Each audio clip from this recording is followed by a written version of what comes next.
Alright, so I bought two of these Craftsman LT1000s together.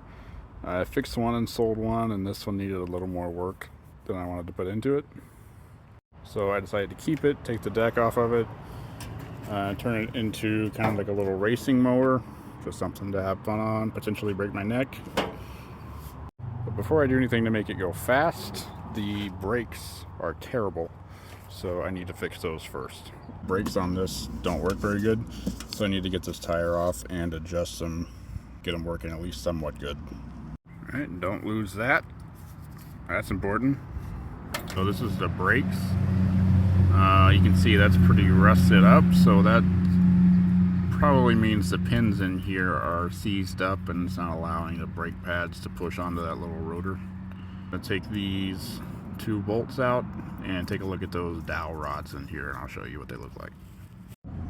Alright, so here is the, I guess you could call it brake caliper. If you turn it around, it's got that little metal plate there, but if you take that out, which is hard to do with one hand, you'll see two little dowels. When you push on the brake, this rod here pulls this metal piece and pushes this little brake pad onto the disc, which stops it. These are seized up. I need to get them out and wire brush them off, lube it up, and then put it all back together. Had to use a punch and a hammer to get them out because they were so rusted, but wire brushed them off. Now I'm going to use some sandpaper and a screwdriver and clean out those bores, get all the rust out of there. Screws in and out nice and smooth. And let's put it back on. After that's all done, we need to adjust this rod spring here. A good rule of thumb is 1.5 inches.